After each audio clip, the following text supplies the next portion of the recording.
Start. નમસ્કાર, મારું નામ મોદી રાકેશ કુમાર નારાયણદાસ, શ્રી ચામુંડા સરાલ પ્રાથમિક શાળા. આજના ઇનોવેશનની અંદર મારું innovation Khan academy base education છે.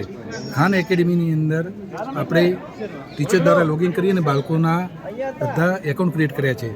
કારણ કે આની અત્યારે સૌથી મોટી તકલીફ એ થાય છે કે ક્લાસની અંદર બે બાળકો, એક બાળકને 20 સુધી ઘડી આવડતા હોય છે, જ્યારે બીજા બાળકને 1 થી 50 સુધી એકડીમાં પણ તકલીફ પડે છે.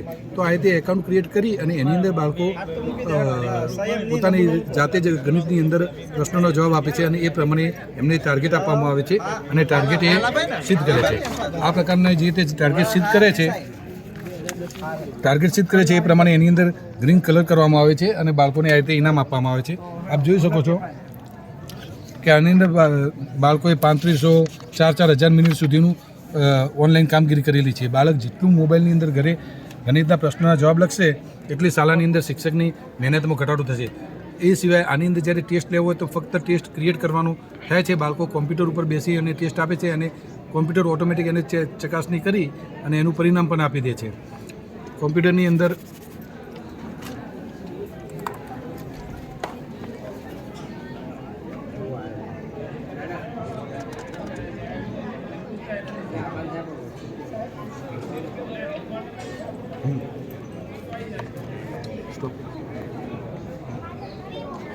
ધોરણ 2 થી લઈ અને ધોરણ 10 સુધીના બાળકોના ખાતા એકાઉન્ટ ક્રિએટ કરેલા છે.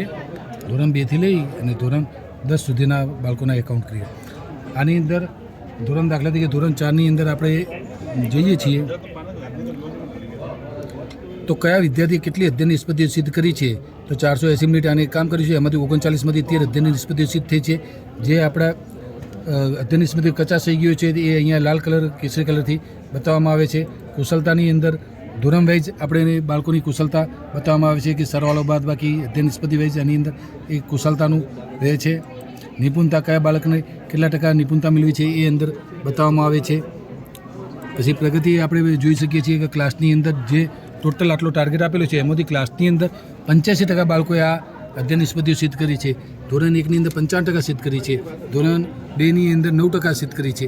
એ પ્રમાણે દરેક ધોરણ વાઇઝ પણ આપણે ચકાસણી કરી શકીએ અને ધોરણની અંદર કયા બાળકોએ કેટલું કર્યું છે એ જોવા માટે પણ આપણે આની અંદર જોઈ શકીએ છીએ કે દાખલા તરીકે આ વિદ્યાર્થી 99%, 87%, 84%, 79%. તો આ રીતે આપણે બાળકોને પ્રોત્સાહન પણ આપી શકીએ. કયા બાળકને ખરેખર કેટલું આવડે છે એ આપણે આનાથી ચકાસણી કરી શકીએ અને ટેસ્ટ જે લઈએ છીએ તો એનું રિઝલ્ટ પણ આ રીતે આપણે આની અંદર ક્રિએટ થઈ જાય છે ઓટોમેટિક. એની એક્સેલ ફાઇલ પણ બનાવી શકીએ છીએ. ટેસ્ટ આ પ્રકારના હોય છે, કયા વિદ્યાર્થીના સાચો, કયા વિદ્યાર્થીનો ખોટો એનું મૂલ્યાંકન થઈ જાય છે. જવાબ કઈ રીતે સાચો, કઈ રીતે ખોટો એની સમજૂતી પણ અંદર આપવામાં આવે છે. વિદ્યાર્થીઓને કેટલા ટાઈમની અંદર ટેસ્ટ પૂર્ણ કર્યો, સમય કેટલા સાચા કેટલા ખોટા એ બધી વિગતવાર માહિતી આની અંદર મળે છે. પ્રશ્નોના પ્રકાર, એકમો,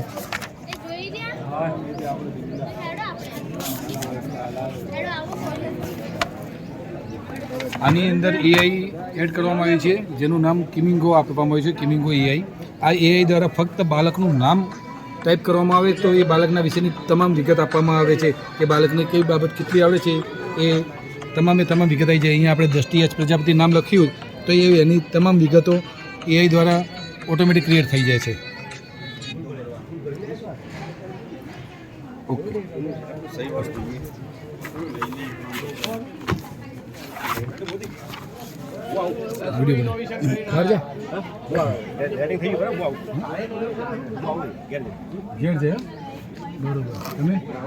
તમે કેટલા વાગે નીકળશો? હું તો પછી ઓટો જ મારવાનો. ના તમારે કેટલા વાગે સુધી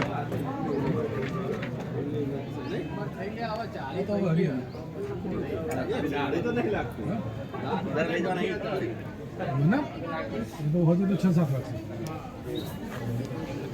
હવે આજે નહીં રહેવાનું પણ એવું પડે.